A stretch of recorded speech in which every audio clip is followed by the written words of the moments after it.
They have returned, baby. They have returned. Jeff, Darren, the Geare Brothers are back on the channel. How are you guys doing? Fantastic. We're doing great, Samurai. You have the best intros of anyone on YouTube. I got to say, man, you really deliver. I'm laughing every time. Well, thank you. I appreciate that. What is going on, everybody watching right now? The Movie Dojo Army and some new badasses. Thanks again for chiming in. And it has returned. That's right. One of the classic series that we had on our channel. That's right. Is It Really That Bad?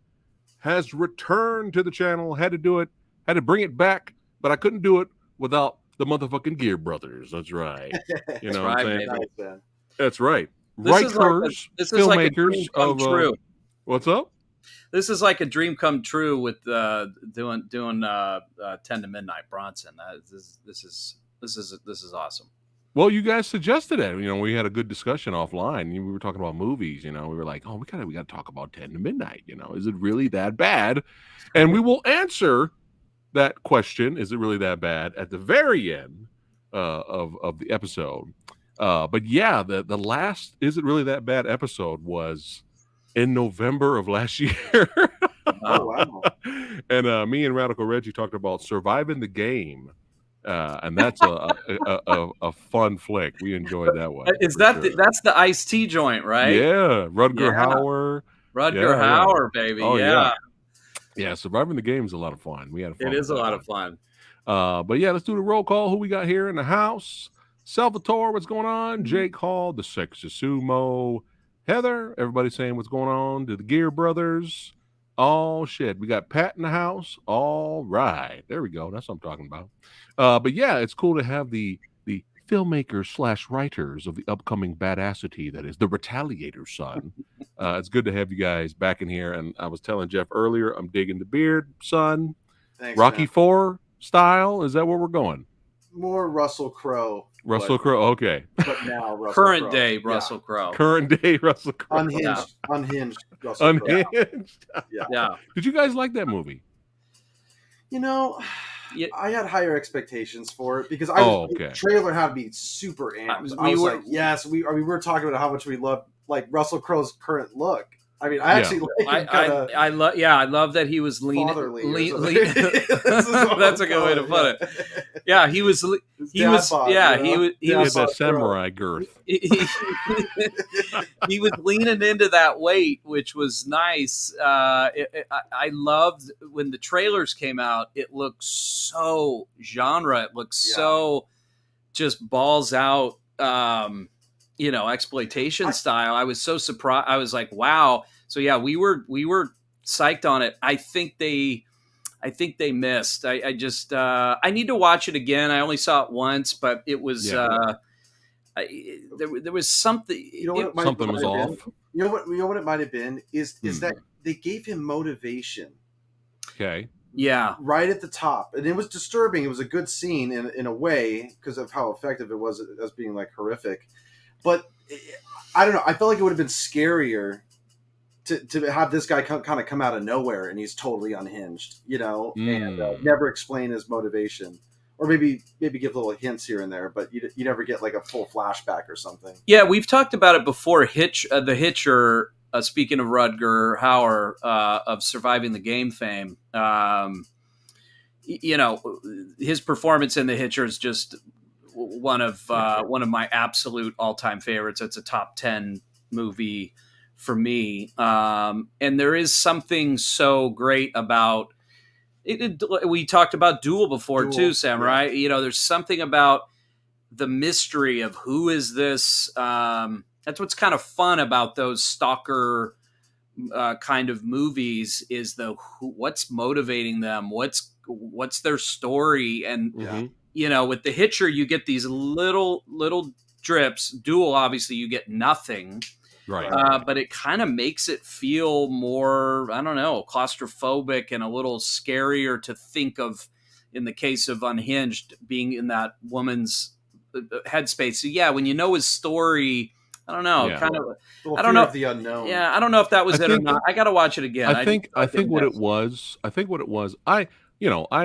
didn't have high expectations, so I watched it here at the house for free, and I thought it was entertaining. You weren't like us, thinking it was going to be the best. But I thought it was fun for what it was. Yeah, it was fun seeing Russell Crowe, right? Yeah. But I think me and Lady Fatblood enjoyed Unhinged, but I think what I said to her was, I wish the beginning wasn't there, because the very beginning of the movie they already show that he's a fucking maniac. Like they already show him kill his he killed his wife and family. He put a house on fire. Yeah, exactly. They just take that out and just let the movie start with the mom taking her kid to school or whatever. Then that's it. That's it. Right. But other than that, it was solid. I mean, The Hitcher, that's another level. That's another the original. That's another level, man.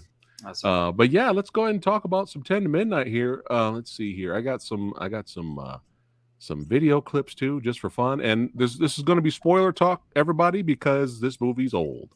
1983. So fuck it. You can't spoil 10 to Midnight. You can't. You have to experience it by watching. We can tell you the whole thing. It won't. Yeah. Still watch it. And decide for yourself. But what's interesting, before we jump into it here, it's interesting because the very next year, I don't know if 10 to Midnight inspired half of this movie, or it's just a coincidence. Most likely it's just a coincidence. But have you guys seen Fear City? Yes. Okay. Yeah, Tom Berenger. Yeah, Billy D. Yep.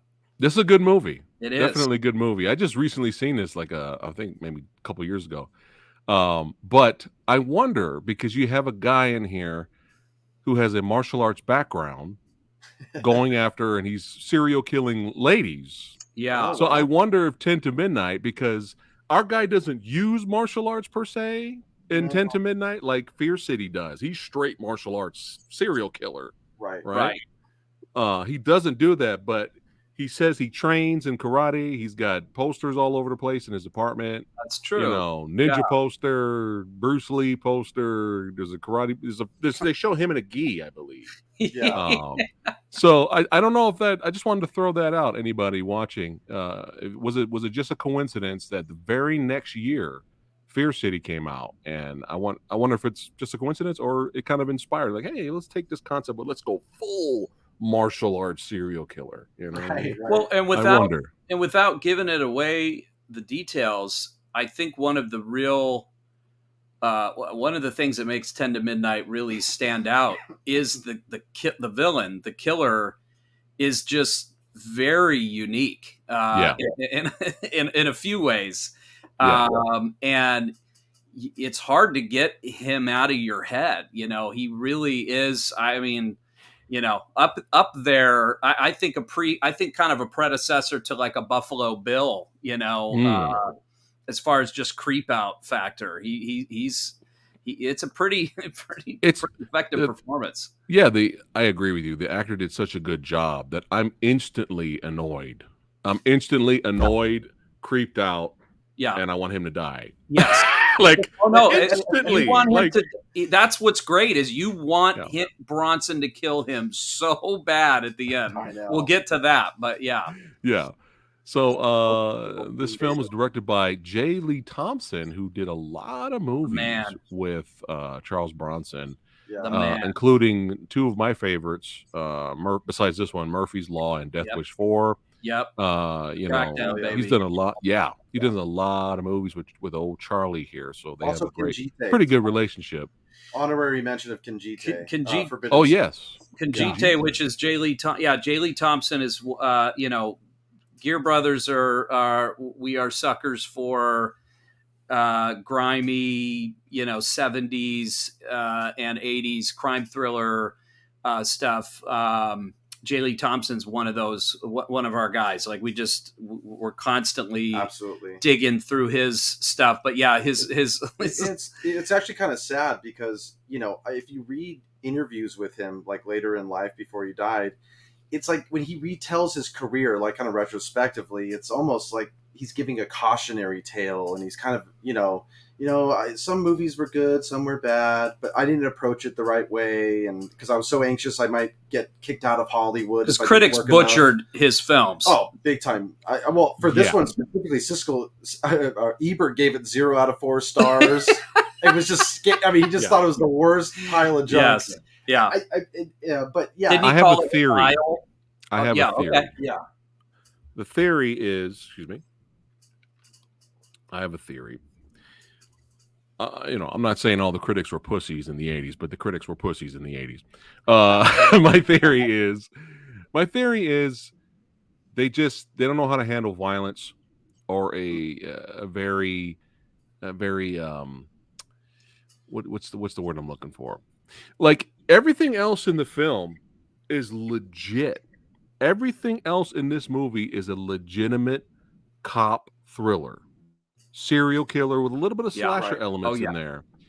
Thriller, Yeah, like legit, definite slasher. like good acting, Yes, great directing. Everything is legit, but all critics are looking at, instead of the whole picture, all the critics are looking at is, oh, we got a crazy naked guy killing naked women. That's it. That's it. And they can't handle it. They can't handle it. Oh, it's B-movie schlock territory now, so we have to destroy everything else that the movie nails. The thing I would say too about critics, definitely in the 80s, and Jeff and I constantly have tripped out on this and shared clips with each other and shared reviews with each other. It still goes on today too. I mean, I think it's still bad today, but in the 80s, what they were doing, everything was so moralized, and that was what was so crazy. Was it was, speaking of The Hitcher, I think I mentioned this to you off air last time we were talking. That was on Siskel and Ebert's top 10 worst films of 1986. The Hitcher. The Hitcher. This is the year where Leonard Part 6, if anybody's seen that, was in the top 10, and that's a movie deserved of a top 10 worst, because it's actually entertainingly horribly great. But it's there. What seemed to be very prevalent was this idea of, well, if there's no message in the movie, then the movie's not worth anything, and especially if you have violence. So if you had violence in the movie, and I don't see what the message is, they ravaged it. And what's funny is we even found a review of Reservoir Dogs, and I think it was Ebert that said, the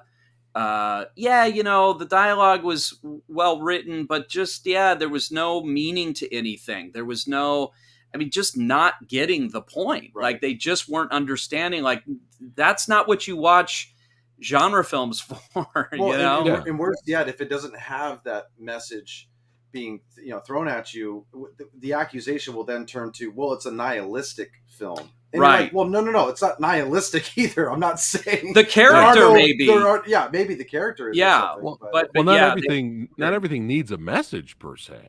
Right. You know what I mean? And like, these are our characters. This is their story. It could end badly. It could end good. Here you go. You know what I mean? So absolutely. And I got to read you guys this quote from when this movie came out in '83. The New York Times gave a review of this film, and it's the greatest line I've ever read. It says, this is the beginning of the review. I'm only going to read the first sentence. If 10 to Midnight is not among the worst of its kind, then it is because its kind is among the worst of any kind. Whoa. That is kind of the best. I mean, if I got that review, I'd be kind of stoked a little bit. Wow. But bringing us all the way back to Jay Lee, good old Jay Lee Thompson. Yeah. He, unfortunately, it seems like he absorbed all of that and took it to heart. Unfortunately, not really, at least publicly, not seeming to be aware of his unbelievable genre legacy, because he did Happy Birthday to Me. He was doing, when you go back to, this is the guy that did Cape Fear, the original Cape Fear, which, talk about, a proto, with Gregory Peck and Mitchum, that's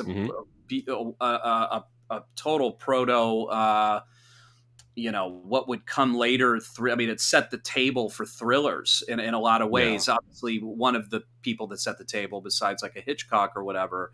But when you go all the way from that kind of lineage, he did 2 of the Planet of the Apes. Yep.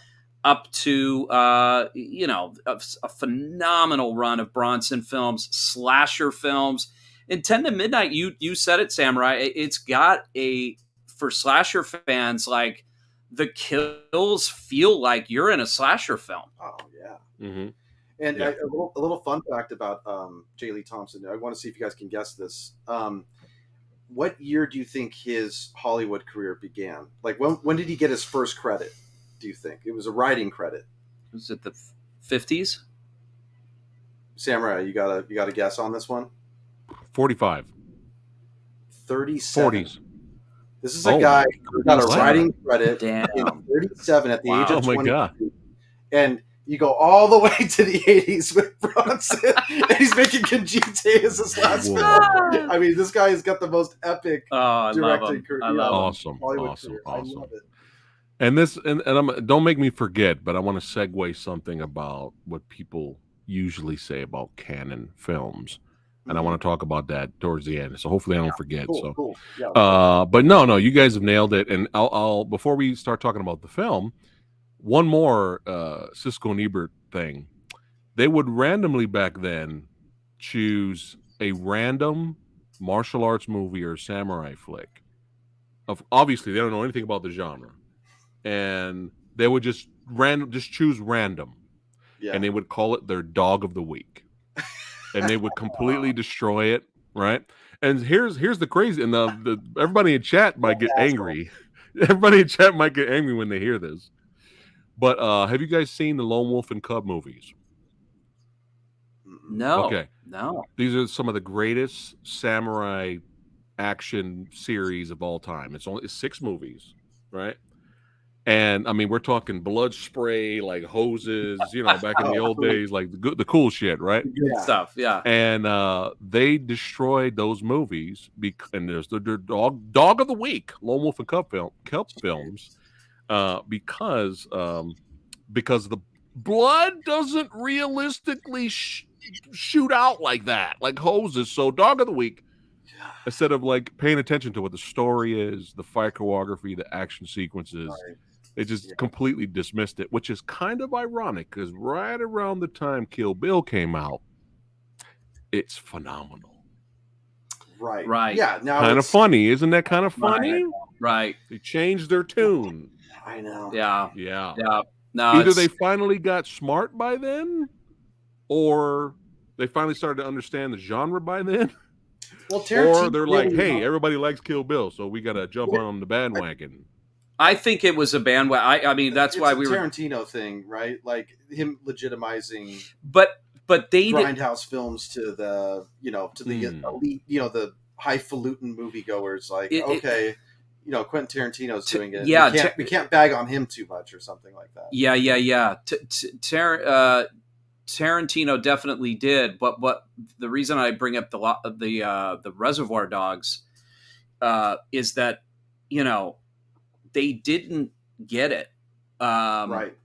And it's like I would have had respect looking back and seeing them see Reservoir Dogs the first time and go, whoa, okay, hey, I'm not really into violence or not typically into, this kind of a thriller or this kind of but hey, I really did. You watch that review, they didn't get it. So I really think by the time Kill Bill came out, I think the sort of establishment kind of knew at that point, well, I guess we've got to deal with Tarantino. And because he was one of the things I loved about what Tarantino always did was he was just so unapologetic about the violence. And all he ever did was ramp it up. Obviously, Jackie Brown being a little bit of a detour, but I will shut your butt down. Okay. Or I'm not your monkey. Okay. No, I love Tarantino. Yeah. I just bitch slapped him. Yeah. You talk shit. I just bitch slapped him. It's the best. It's the best. So if we're still going, if we're still with canon and how Roger and Ebert and Siskel basically reviewed movies back then I guess the original version of Reservoir Dogs. Reservoir Dogs, in a way, was a remake of a Hong Kong film called City on Fire with Chow Yun-fat. Right. So they would probably randomly pick City on Fire as their dog of the week.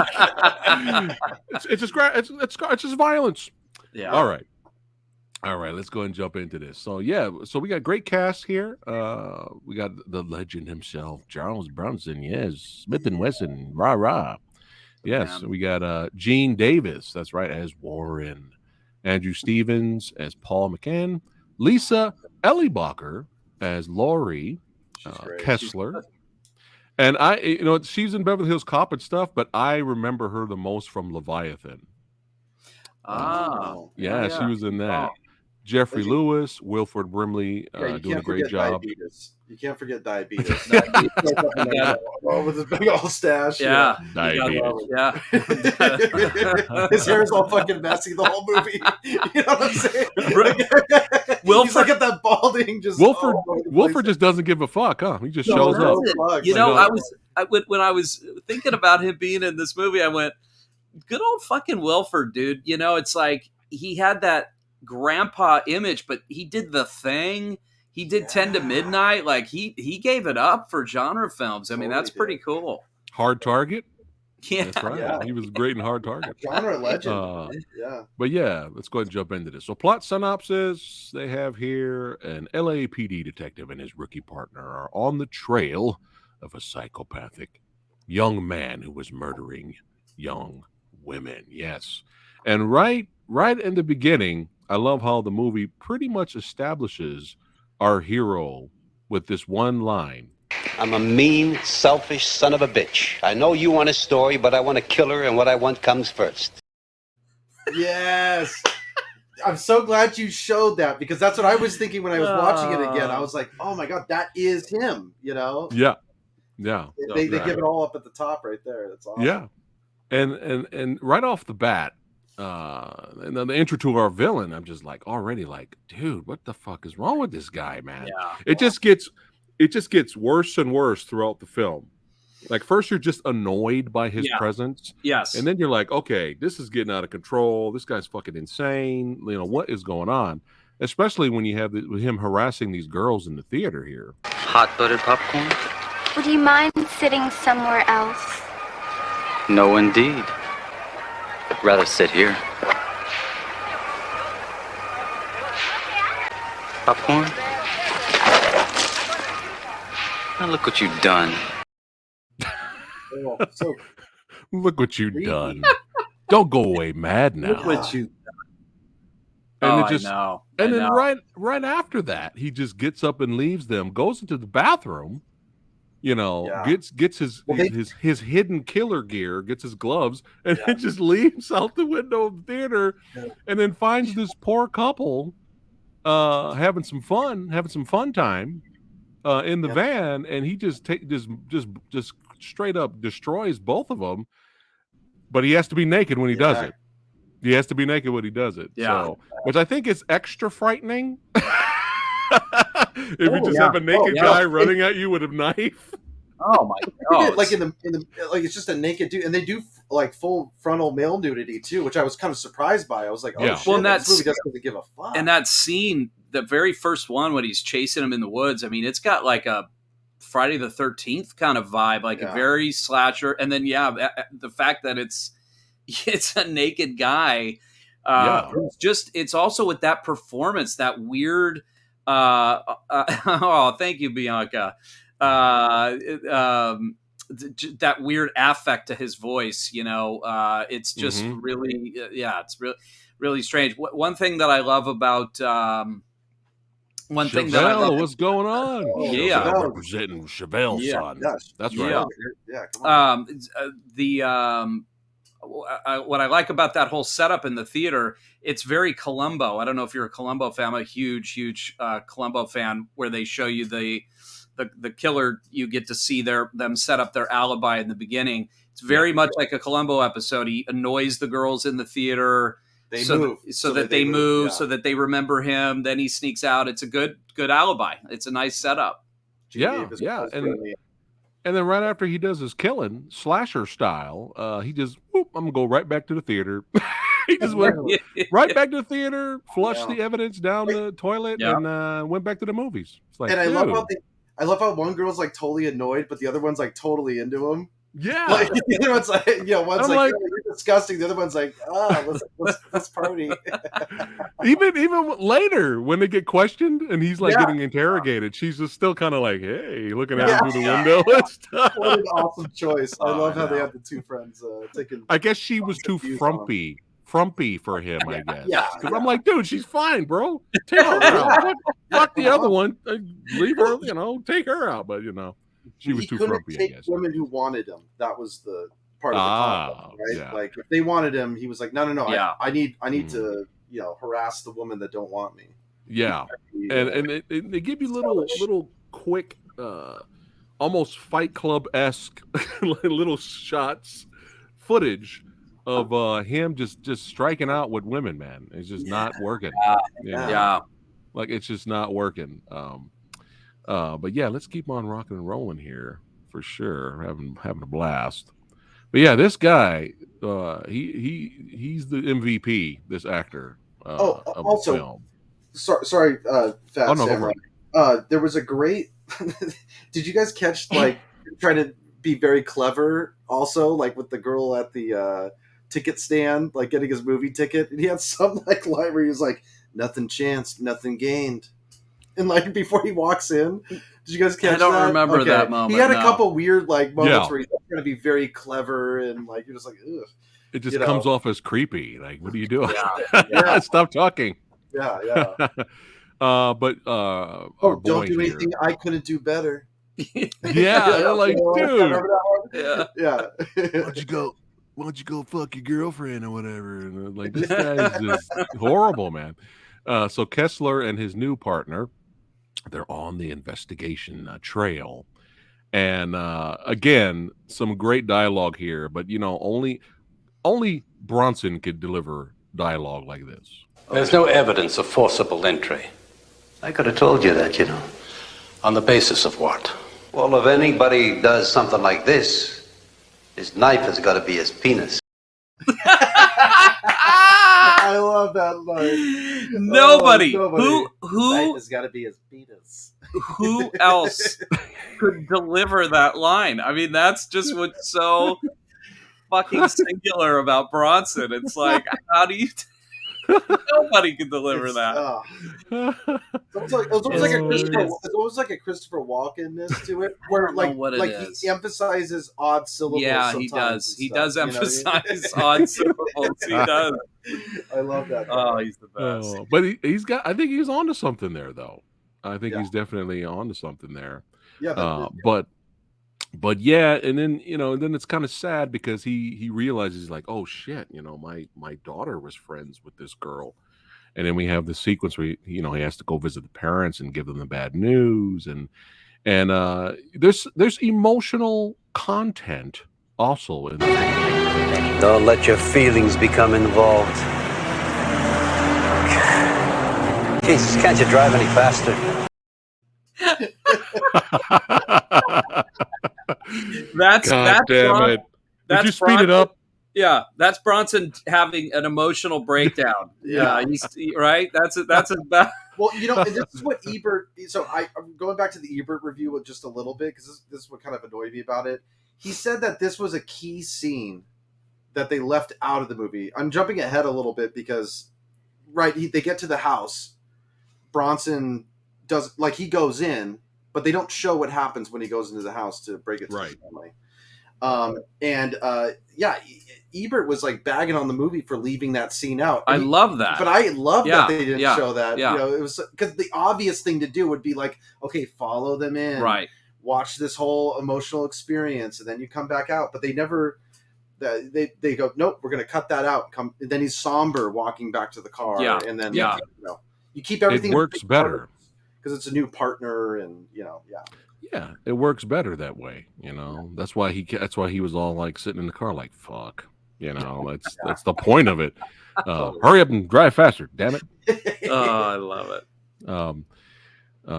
But then this motherfucker showed up at the funeral. Excuse me. Don't I know you? Do you? I'm Laurie Kessler. Haven't we met before? Have we? Maybe not. Ugh, freak. Dude. Have we? Have we? Yeah. Do you? Oh, man. Oh, I love him. I just really believe that guy kills women because he hates women. Like it's an gets effective under your part. skin, you know. He's good. Yeah, and it could have, you know, we may have gotten a little hint that it started at a young age, you know, especially in that interrogation scene, which I got a clip of the interrogation scene because that's my second favorite scene in the movie. Yeah, it is the It's second. your You're second. right. That's my first. What's your first? First is the end. Okay. Yeah, that's my first. That's your first. Yeah, okay. Yeah. You're right. I just swap. You swap them. Okay. Yeah. Yeah, but they're both great scenes. But he kind of briefly mentions there, he's like, you know, because he knows his he you know, Kessler read the profile of the guy, and he's all like, when you were young, you know, opened up a window and threw a dead cat in there to get revenge. And he was like, well, I got punished. Well, you hurt a little girl when you were young and with a knife, you know. I did my time. I went to, you know. Yeah. So there's a hint there that even at a young age, he had issues. Yeah. He was a psychopath. Yeah. But while he was at the funeral, he heard about, I think the girl's name was Betty. I'm not sure that died, right? It was. That she had a diary of all the creeps that messed with her, or people she's dated, or phone calls she's got, and you know, all this stuff. So he's like, "Oh man, I gotta find this diary, man. Otherwise, I don't want to get caught." So he ends up. Let's get naked. Let's get naked. Let's get naked. Naked. So he goes back to her apartment. You know what's interesting? There's that shot of him with the white gloves and the suit and tie, holding the kitchen knife. And I was thinking of American Psycho for some reason. Yeah, big time. Totally. Dude. Yep. Yeah. Bret Easton Ellis, we got you on check. Dude. Yeah. Yeah, it's like we see what you did. We see what you did. Yeah, it's just like, was he a fan of this movie? You know, I mean, the director of Brett might be actually. Yeah. He loves exploitation. So. Oh well, then hell yeah, then. But yeah, that was the first thing I thought of. I was like, man, this looks like American Psycho a little bit. But yeah, it doesn't go well for Betty's roommate.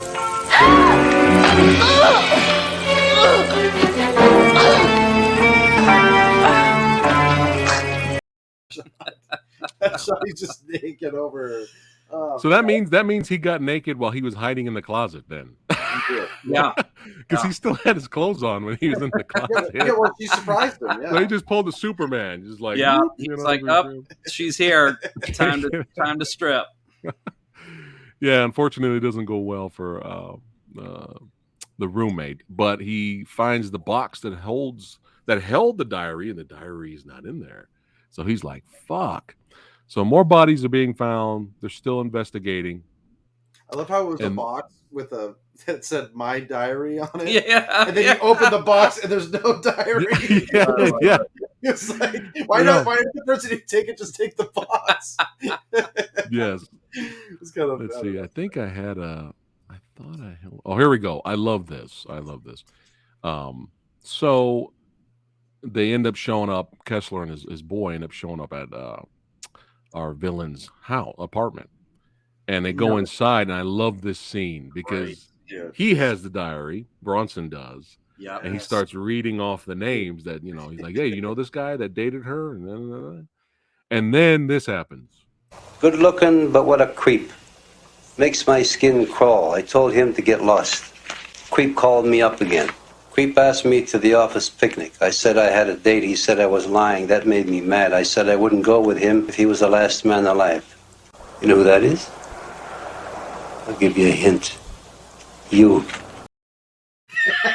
Fucking great, dude. okay, that might be my favorite line in the movie. Though. So this scene is important because this is the first scene in the movie, and this is where I'll start making the argument early about the actual quality of this film, especially underneath the cheese, because we get some great cheese on top for sure. Yeah.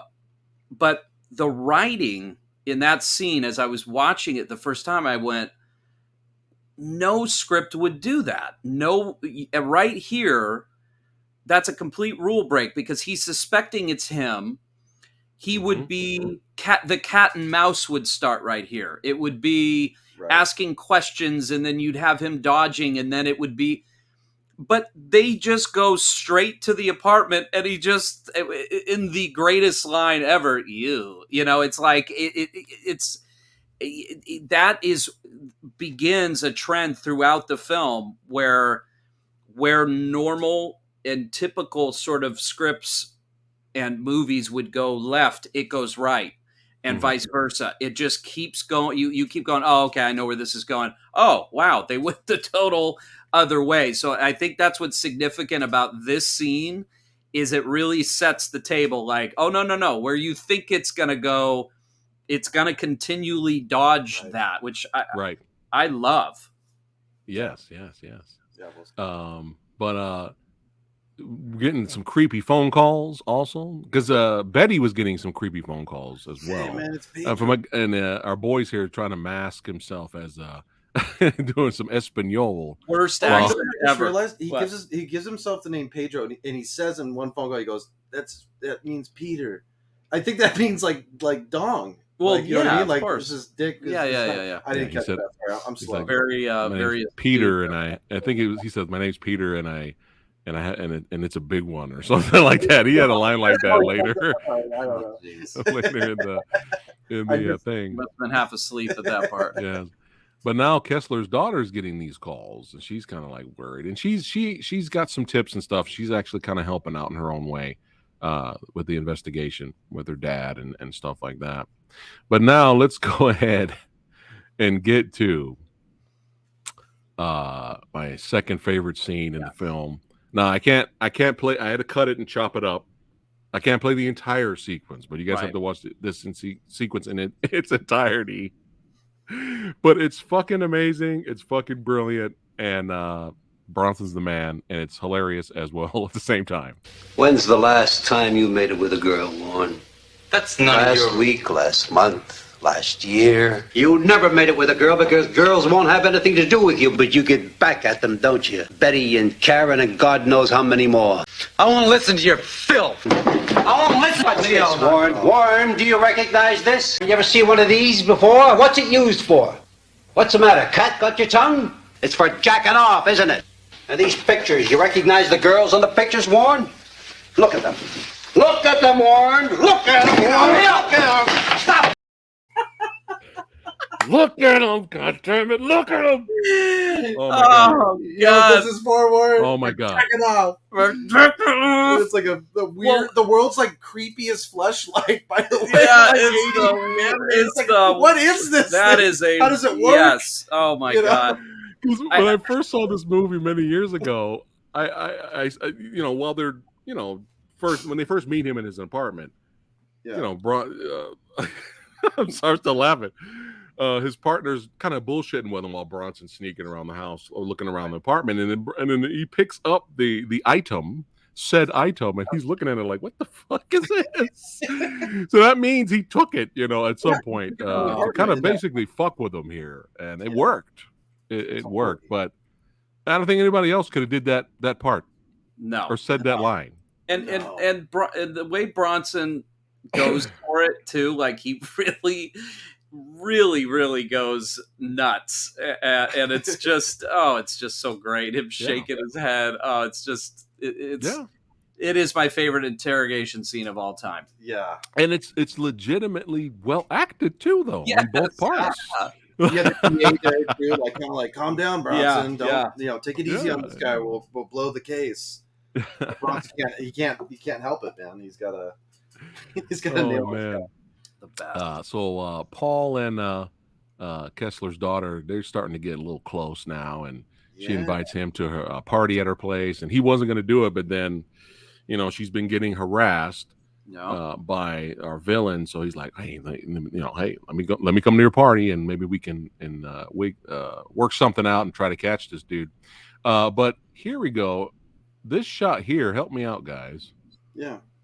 This one here. Oh yeah, that's another one of my favorite scenes of the film. This was fucking hilarious. Oh, it's so good. At the party, he's all like, he hears a woman getting, here's she's Tony. screaming, Yeah. and he's like, "Oh shit, someone's in trouble!" And he comes in here, and they're doing the deed.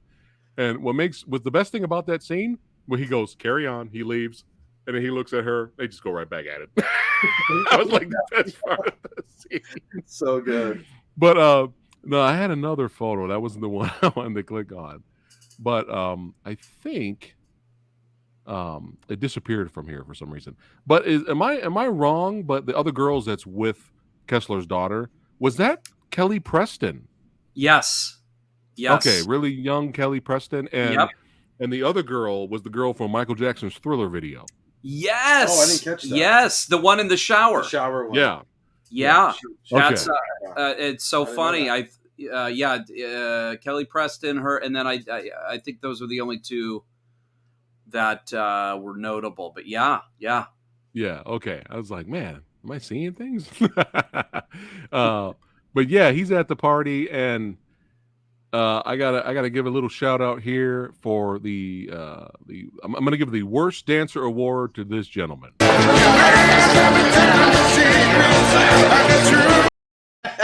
That is legitimately. I love that party sequence, by the way. That's legitimately how Jeff looks when he dances. I'm not even exaggerating. No, this is my move. I always do the hands up. Yeah. Overbite. Yeah. Oh, but he was having a blast. So I'll leave him alone. Great. That was fucking hilarious. Nothing like a good 80s dancing. Yep. Nothing like it. Oh man. But now, see, earlier they were able to match both voices, match the voice on the phone, because when he called during the party, it did not work out. It went south because Kessler's daughter wasn't doing the greatest job of kind of playing along, and so he's like, something's not right, So then he just kind of fucking loses. Oh, right. Yeah, it also, you know what surprised me, Samurai, was like how vulgar it was. Mm-hmm. Like the thing he was saying, that shocked me when I first saw it. Like he's talking about, I don't even know if I want to say it. Sexy Sumo is right, and it's funny you say that. As those words were coming out of my mouth about 80s dancing, how could you not think of Crispin Glover? He's the king. He gets the award. There's no better dance than that. So yeah, you're right. Good call. But yeah, they end up matching the voices, and that's when they brought him in the first time, and he got interrogated and stuff like that. But it wasn't enough to hold him, so they had to let him go. So Mr. Bronson is like, I'm gonna have to come up with another way, and he ends up kind of putting that blood on our boys, our villains' clothes, and then bringing them in, and then they're, hey, we got legitimate proof now. Then they arrest them and all that, and then we get this sequence right here. We found some blood on your client's clothing. We're going to rebook him, murder one. What? See you at the arraignment. You dirty shit! He's lying. There was no blood on my clothes, and he knows it! You dirty shit! He's lying! No! It's so like you just want to do this to the guy. Yeah. Just so hate. I love how fast Bronson just shuts the door. Look at it. Yeah, this guy's so good. Well, I don't know if do you have the scene coming up with him and Andrew Stevens where he admits it? That's a great. Not the whole thing. Not the whole thing. I have a clip. That's another one of those weird, those crazy. It's another turns one of those turns. Like, this whole planning the blood is just a completely crazy thing, and then the best part is that his partner finds out. Yeah, so the lawyer.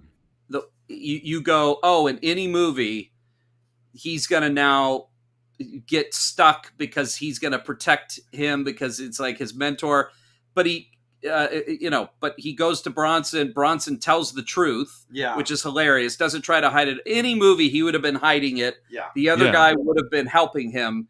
Now, why do you think he changed his mind after this sequence right here? Yeah. Leo, I went back to the lab and I talked to the technician.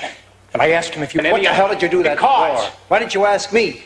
Because I was afraid you might tell me you planted those bloodstains. Yeah, well, I did. I love it. I love it. I did.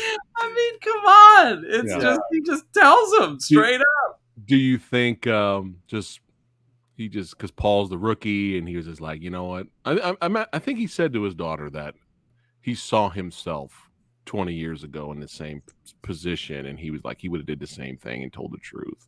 Yeah, I think that's what made him do it. But I don't know. I think it's also sort of the spirit of. It's kind of the spirit of Bronson, and it's the spirit of his character in this. Kessler is that what I love is he's just unapologetically who he is. Yeah, there's a fucking there's attitude. no changing or bending. I'll break the rules. Yeah. I'll get in your. I'll say the thing you don't think I'm going to say.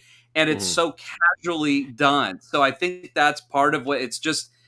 That's who he is. Like, okay, his partner caught him. All right, yeah, I'll just tell you that I did. And he takes the consequences. And he takes the consequences. Never later he goes, I did. I don't want anyone else getting fired tonight, or whatever. Yeah, and he gets disgraced. He loses his job. I mean, there's no retirement plan now. He's kind of fucked. But I love. This is another one of my favorite scenes. Bronson watching himself on TV. He's the one that belongs in jail. He's a disgrace to our system of law enforcement. He's a lieutenant. Come on. Warren Stacy says you should be in jail. Can we have a comment? Why don't you go fuck yourself? I love it. Why don't you go fuck yourself? I love it. I love it. But now we get a series of scenes where I was like, this movie's just surprising me at every turn because I'm not expecting this at all, and I keep smiling. I expected the villain to call and talk shit. Everybody knows you're a piece of shit. I'm free now, and we may settle up at one point, right? I think he wasn't going to do anything. I honestly think he was just not going to fuck with Bronson and just let him go. I think he just wanted to instill fear in him and then go on his way. Yeah, I agree. But the next couple of scenes after this is so fucking great. But let's play the first clip here. So that's not the first clip. That's not the first clip. Oh, sorry. Okay. Here's the first clip. Sorry. Hello. How you doing, Mr. Kessler? I told you what a dirty shit you are. Now the whole world knows. You tried to kill me. I owe you for that. Be seeing you, Mr. Kessler. All right. So I expected that to happen. Yes. Yeah. What I was not expecting, and was like, I had a Joker smile pretty much for the next couple of scenes, is Kessler's like, you know what? I'm disgraced. I have no retirement money plan now. I'm fired. I'm going to fuck with this dude. It's not over. I'm going to fuck with him. The greatest.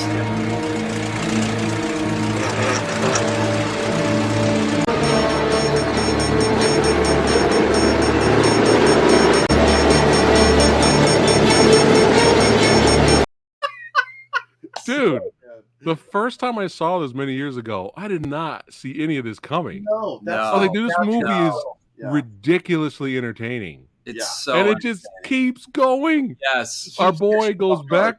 Our villain goes back to his job, and of course, obviously, it's all awkward, right? Yeah. People are like, "Weren't you on trial for being a lady killer?" But all right. And at some point, Kessler snuck in and put all the images and photos of all the dead girls in the office to fuck with them. He goes in there. He's like, "What the fuck?" He's looking at it. And then he starts taking down the photos and ripping them up and throwing them away. And then he looks outside. And as soon as he looks outside, it's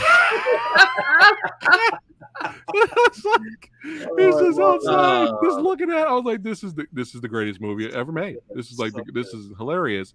And then he starts harassing him on the phone. Yes. And stuff like that. Like this is, and then fucking with his apartment and all that. And then our guy here, our villain, he's had enough. He snaps. He's had enough. He's time to get naked. Time to get naked. And he's like, I'm going after, I'm going after your daughter now, and now, the fun and entertainment and all the laughs and all that stuff gets really serious, man. Yeah. And and I love that about the film. Yeah. Like this guy's fucking nuts. Like this at this point, it was gonna Yeah. in the movie. I knew the shit was gonna get real. Like it was gonna get crazy. And he's following him at night still, and our villain picks up a hooker. They go to a hotel, Right. and he puts her in the hotel, but it's all a ruse because he's setting up Bronson. Yeah. So Bronson goes up there thinking he's going to kill the hooker, but he's gone, and he's made his way back to Kessler's daughter's place with her roommates and gets naked, like Darren said. And once Bronson realizes, holy shit, he fucking tricked me. I know where he is. He starts to try calling, and it's just, he's like, don't open the door, whatever you do, don't open the door, but it's too late. Oh my God. Don't open that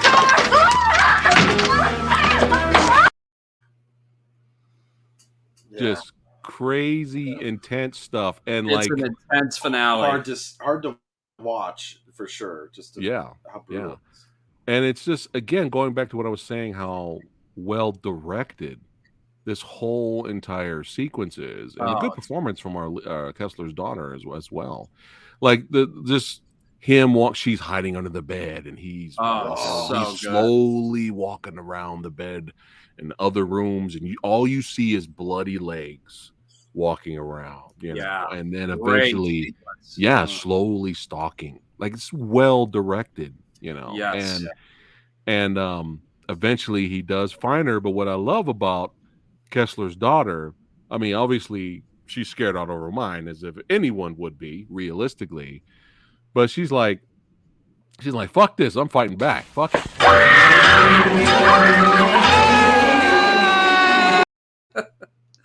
I mean, she even picked up the table at one point.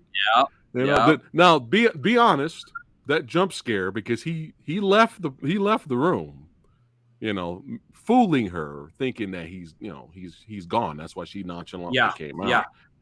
Be honest, did that jump scare actually? Did you guys go like the first time you seen the movie? It totally got me. I didn't. Yeah, I didn't see it coming. I really didn't. Yeah. It's like, I mean, it's a lot longer, more dramatic lead up to the jump scare. But I just had to show a little clip there. But yeah, she's fighting back. I'm like, go ahead, fight back. Fuck that dude up, man. And then now we get to our finale, and I am so happy that she got extremely far away, and the director made it clear that she had a really big head start on the guy, because this motherfucker is snapped. He doesn't care anymore, and he's booking it, man. We're talking, he is running his ass off.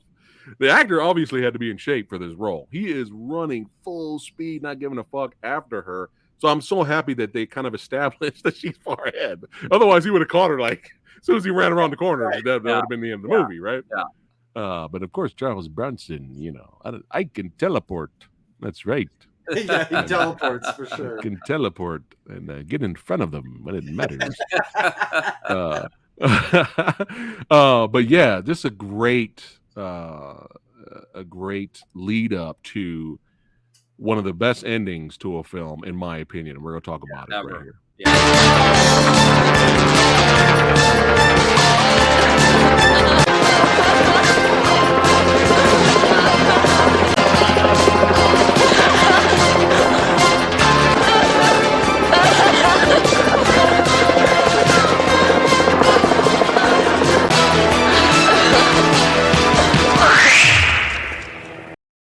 Now, what a shot! Now, I know, right? Great directing. Great directing. Solid. Great. But I mean, really, when you go, not to cut you off, but oh no, go ahead. This whole finale, usually a finale, that's again another reason where I think 10 to Midnight obviously was just so underrated. when it came out, is usually in a finale, if you're lucky, you get a good finale that sort of sustains for a decent amount of time, but usually it sort of ebbs and flows, and that's if you get a good one and you're lucky. This finale really just goes. That whole slasher sequence with the girls, those deaths are brutal. Like you were saying, that whole stalking part in the bedroom, that directing was amazing. Then they trick you with the jump scare. Now you get the chase. Then the reveal of Bronson. I mean, truly, it's like, the swoosh. But it really is just. That's how it always sounds when I show up. It's the swoosh. Exactly. Yeah. But boy, what a third act! That wasn't a sound effect. That was just me. That was me. But let's go ahead and talk about the thing everyone remembers with this movie is the finale. I watched a Bronson documentary. I think it was a pretty good documentary. I think it was on Amazon Prime. And I think it mentioned that it was either his relatives or his daughter or somebody. They mentioned that they hated the ending. They hated it because, everybody wants, and I'm sure all the critics and everybody else hated it too, because everybody wants to see the good guy get the bad guy and win, and yay, and right off in the sunset with Grace Kelly. But I think at this point, this is a fuck it moment. Yeah. And I like when movies, you can have there's nothing wrong with having a happy ending. Yeah. There's nothing wrong with dropping Hans Gruber from the top of the building and, going away with your wife, and the wife knocks out the asshole, reporter. Yep. There's absolutely nothing wrong with that. But once in a while, it's good to have the fuck it moment movies.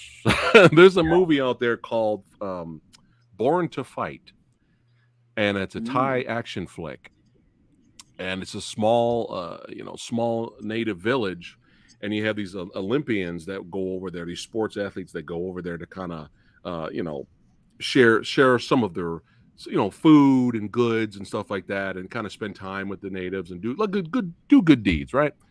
But all of a sudden they get invaded by these bandits, and so people are getting shot and attacked. This poor native, small, defenseless little village, and these Olympic athletes that are like stuck in the middle of it.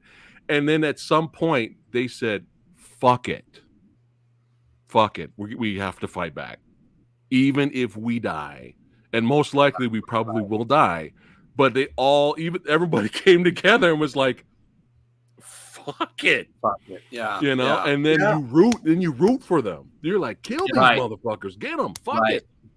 And sometimes it's good to have fuck it movies. And this was a fuck it ending. And I think what people forget is, at this point with Kessler's character, is he's disgraced. There's no career for him. He's most likely not going to get a job anywhere else in law enforcement. He's pretty much probably banished. Right. He has nothing else to live for, and this dude almost killed his daughter.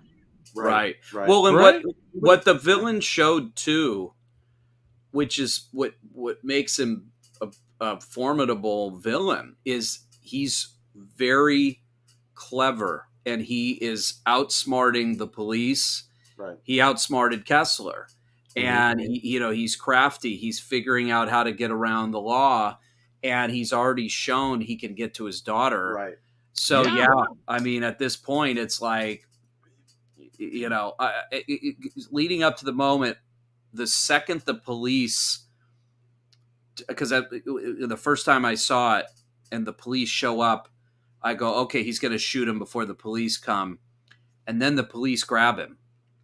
And I remember, I'll never forget thinking, oh man, he's just going to get arrested. I wanted him, kind of like you said too, he's so hateable the whole movie that you just want to see him get it. And it's like when you, and so the first time you watch it, when you're going, oh, the cops got him. All right, fuck it. We're not going to get that satisfying ending. And okay, so I mean, that's where I was at the first time I saw it. When what happens, I was like, oh my God. I mean, just because what movie would have the balls to end that way? I mean, There it is. You said it. Balls. Movies with balls. We need more of that. Yeah. And unfortunately, the critics from the 80s were offended by balls. Balls! Oh, God! All right. It would have betrayed. It totally would have betrayed his character. Yeah. Because, like you said before, they set it up to where he was making all these fuck it decisions the entire whole film. movie. Yeah. It also goes to show you that this movie was not trying to give you a hero as a hero. This was a kind of anti-hero character. Leaned in. But I saw a lot of reviews, especially modern day ones, looking back at this film from film review, even favorable ones that were like, this might be a little weird because they in the 80s they looked at these people as heroes. And I was like, I don't know if that's not the character in this film. He's obviously not hateable. He's not like you loathe him or something. He's flawed, and he's flawed. In a really deep way. Well, and it makes it interesting because, like, you're talking, you have they live on, the action heroes can live on a spectrum. You were talking about John McClane. It's like you've got John McClane, who's this pretty virtuous guy, and karmically he's sort of he's trying to do the right thing. He's trying to make his marriage work. He's trying to he's a hardworking guy, and then ultimately karmically he sort of gets it is that very, I mean, what's a more satisfying ending than Die Hard, right? But with but he's not an anti-hero. No, right? no. McClane's like the hero of heroes, right? Right. So that's the contrast. But then you've got Bronson in this. There's no one watching this movie thinking, oh, as it ends, everything's going to go great for Bronson now. Like he, that's the life I want. It's like, it's a kind of a tragedy, but totally.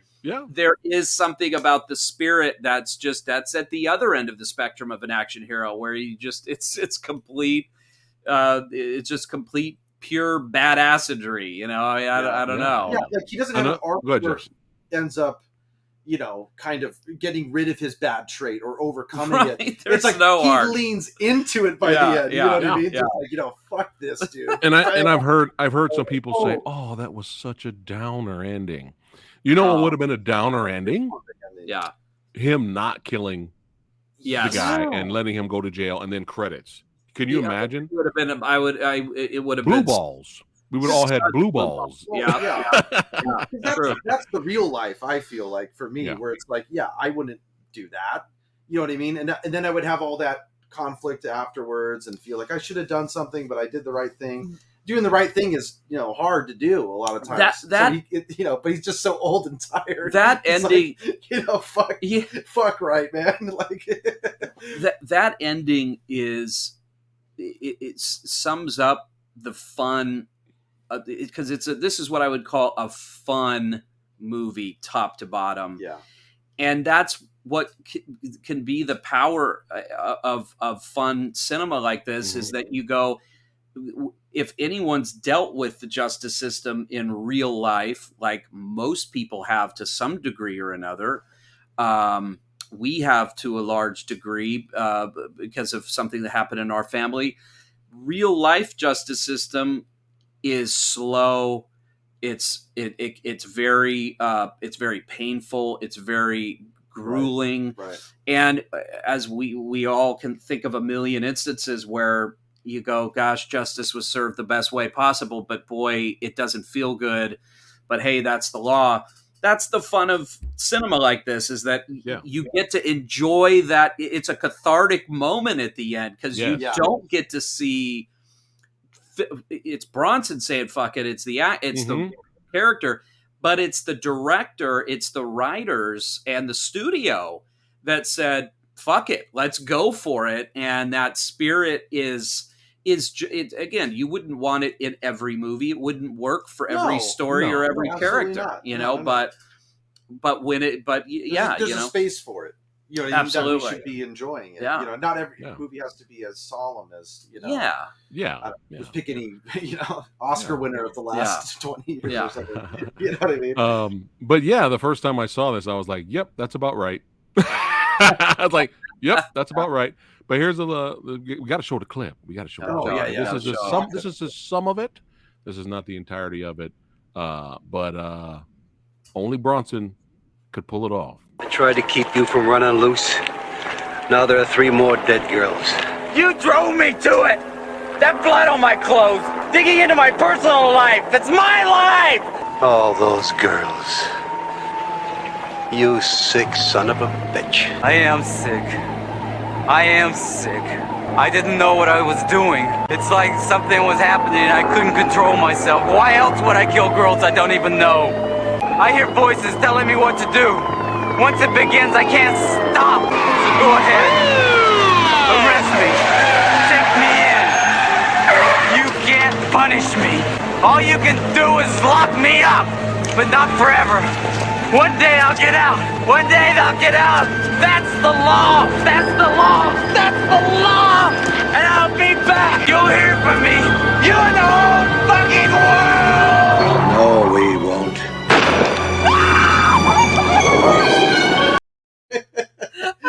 No, we won't. So good.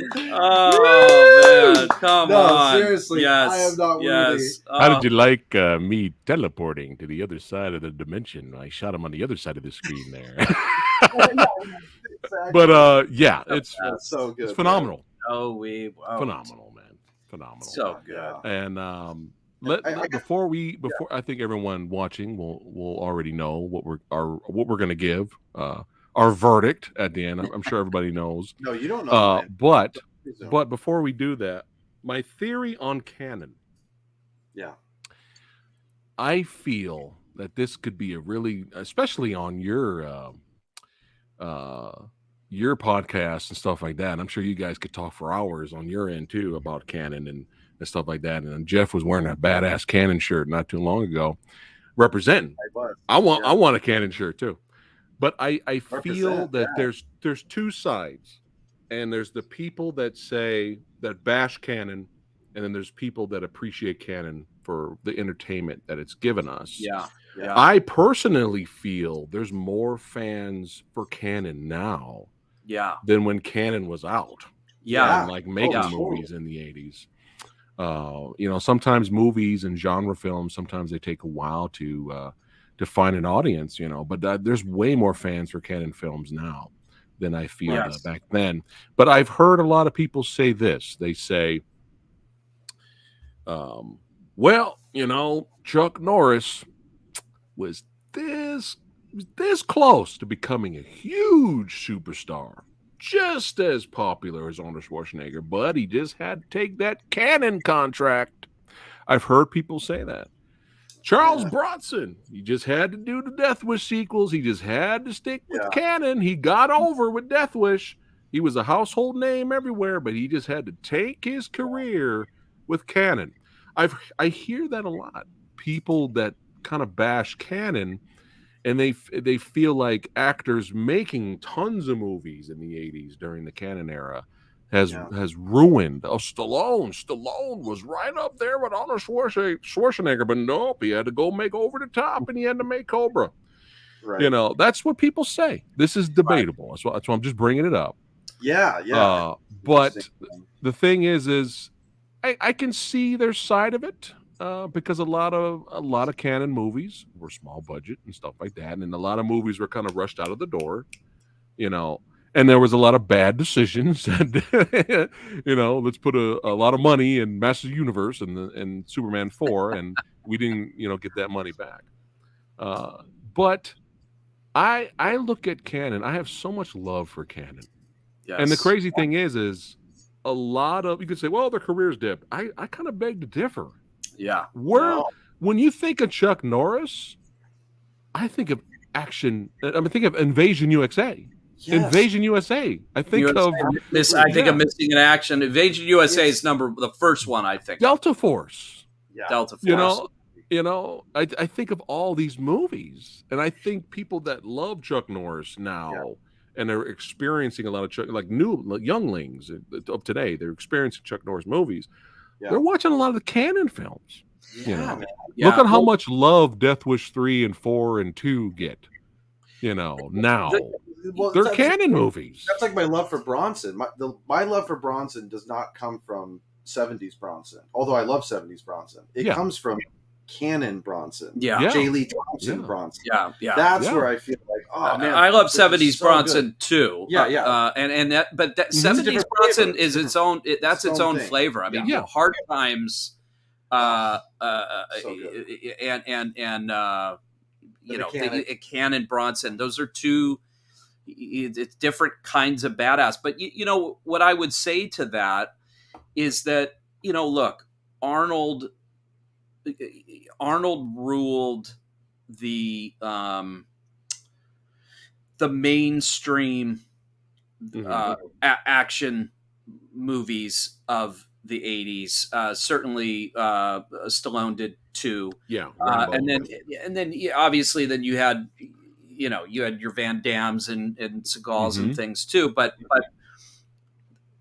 I look at it, you know, go to the top. The top is, I mean, Arnold, there just was no bigger, right? Right. But I love all of those films. I mean, I love Commando as much as I love Predator, as much as I love Raw Deal. I love Raw Deal. You know, Raw Deal is Running Man. Running Man. And so that's the thing. That's kind of what we were talking about earlier about the weird part of critics wanting everything to be, you know, everything should have a message. It's like, you know, I think of like a movie like Hotel Rwanda, right? Where it's like that movie literally had me in tears to the point where, I mean, it was a movie that rocked me. I mean, at a very core level that I'll never forget. And certainly that's the kind of story that has a message and has an unbelievable story, and it makes you examine humanity, and it does all these things. That's that kind of a film, you know. And Arnold literally ruling the movie universe. Those were that kind of film, and those movies are amazing. And then of course, you Die Hard, you know, Bruce Willis being at that sort of echelon. But that's the beautiful thing about movies and cinema, is that there's room for that, and then there's room to go through. I look at the Canon catalog, and I literally see a treasure trove. You it's know, insane. Really? I mean, when you go Enter the Ninja, and you go, I mean, it's just Bloodsport. It's endless. Bloodsport. I know. And it brought us ninjas. Ninjas would not be popular here in America. You know what? In a weird way, it also brought us the look of Terminator 2, and I'll tell you why. The Cannon Group, the brothers, they took it was an Israeli cinematographer. His name was Adam Greenberg, and he had done a bunch of films in a lot in the 70s and stuff, and had a pretty solid career going, and then hooked up with the Cannon Group like in 78 with a movie called Lemon Popsicle. And that got him in the Cannon door. Now he starts doing Cannon movies, and in 80 he did the Terminator. But before he did the Terminator, he did 10 to Midnight. Ooh, which was really awesome. So he went on to do, and he ended up doing cinematography for Terminator 2 Judgment Day, and got an Academy Award nomination for best cinematography. Wow. And also did one of me and Darren's favorite movies, one of our favorite bad movies, actually, that we forgot about. Written and directed and starred by, can you guess what it is? No. Emilio Estevez. Wisdom. He did the cinematography for Wisdom. Oh my God. And we might have to talk about that one. Wisdom is another day. We need to do. If you haven't seen Wisdom, I never heard of Wisdom. Oh, Samurai. We got to talk after we're done. We're going to blow your mind. Okay. All All right. right. Awesome. We got Yeah, you a got to truck give a after shout we're done out here. to old Adam Greenberg on Yeah, that one. no, that's nice. Legend. No, I think that's the beauty of film and Oh, I'm sorry, real quick. yeah. He also did Snakes on a Plane. I'm Oh, sorry. there you I go. had to throw There you that go. one out there. And Rush Hour. But yeah, there's Yeah. room to that's my thing against that argument. I love the mainstream Sly. You know, it's Yeah. I love Rocky, but over the top. I've watched more than I've watched Rocky. Yeah. You know, I love Rocky 4. I love Cliffhanger. I love Tango and Cash. I love Cobra. Mm-hmm. You know, I mean, Yeah. it's nice to have that. I mean, and then I don't know. There's just something about the aesthetic, like you said, with some time now going through that Chuck Norris catalog, Charles Bronson catalog. There's Man, so I much. just think it's just endless. I think what you're saying is there is Shawshank Redemption, and then there's Escape Plan. You know what I mean? It's like I love Shawshank, and I can watch Shawshank, but I can't watch Shawshank all the time. Right. But I can watch Escape Plan Right. You put that movie on at any point, I'll watch the rest of the movie. You know what I mean? Well, and that's kind of my thing with you bring it up like it's a good movie. Yeah. Well, and going back to like I said, like a Hotel Rwanda, I'll never forget the profound experience that movie had. I remember Schindler's List. Schindler's List. Yeah. But amazing. I can never. I don't think I could ever watch that movie ever again because it's right, I don't need to. I don't need to because of what the impact it had. Whereas that look and that's all just a taste thing. I just lean towards the fun element. I love the roller coaster ride, and that's 10 to Midnight. That's what it does. I mean, it's just a really unique roller coaster that if you haven't seen it, it's just it's so fun because it just turns in directions you're just not going to see coming. Yes, very well said. Very well said, and also very well said about the Canon films being a treasure trove. Just actual good classics and good bad. There is a thing of good bad movies, but the thing is like and bad, and of course is there. But the thing is like you can't just say, well, Canon films are trash. They only make bad movies. I'm like, oh yeah, because there's absolutely no bad movies that come out of Universal. There's absolutely no trash that comes from Warner Brothers. Get the fuck out of here. Yeah. There's trash with every company. Studio. One more little point about 10 to Midnight that I absolutely loved, and it's the very first thing you get, is that credit sequence in the beginning. I'm a huge credit sequence fan, as I'm sure a lot of other people are who love movies, and I was a kid watching Pulp Fiction for the first time, and that credit sequence is just singed. Is that a lost art? Is that a lost art? It is. It is. And I love the Woody Allen ones that are just very simple, but it's got a flavor. You know what I mean? That's really good. And this one, 10 to Midnight, was great with that red blocky letters, and then you get moves that Bronson real fast. It was really really cool. So. Yeah, I'm gonna get the soundtrack. But yeah, this was a blast. But let's go ahead and give our verdict. Before we give our verdict, I did a quick little bootleg poll here to see what the public thought. If they agreed with the 40% out of 100 critic score on Rotten Tomatoes. Let's see if they agree with that. No, they do not agree. There you go. Yeah. Hey. There you go. By the way, Samurai, I showed this film to my mom, our mom, maybe like a month ago. Oh my God. Is she still angry with you? She was going, Jeffrey, turn this off. What is this? I was like, Mom, no, it's good. Just keep hanging with it. I don't even know why I showed it. You traumatized poor mom. poor mom. Yeah, but it's all good though. My girlfriend loved it. So. But Jeff, Darren, do you agree? 40%? Should it be higher than 40% out of 100? Let's see. I got to do this backwards. It's hard. What are you doing? I'm trying to show. There we go. Oh yeah, I think the poster on my wall. Should give the answer there. It's 10 to Midnight is it's just one of my all-time favorite genre films. It's just such a fun movie. I I think it's very underrated. I think, yeah, look, if you don't get B movie stuff, if it's not your flavor, okay, maybe you'd miss it. But there really is, what is unique about it is I think you get the B movie fun stuff, but there's some really good craft going on, and you kept pointing it out, Samurai. J. Lee Thompson, man, like his directing is fantastic in it. So there really is something.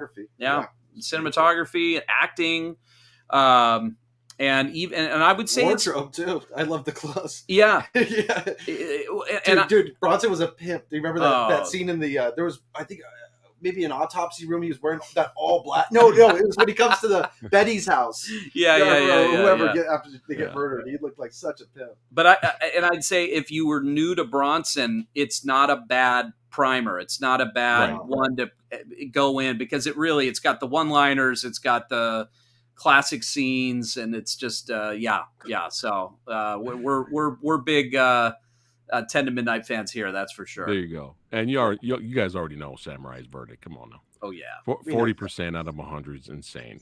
But yeah, it needs to be higher than that. But yeah, this was always a blast talking with you guys, and I think me and both of you are in the same camp out there, that we have an open mind for all kinds of genre films and genres in general, and we give everything a chance, big budget to no budget, micro budget. Because we love cinema, and I think we're all in the same camp where we love that Top Gun Maverick. Jeff's wearing that shirt representing. We love Top Gun Maverick, but then we also love Iron Eagle 3. You notice I said 3. Oh, there's a big difference between 3 and 1. So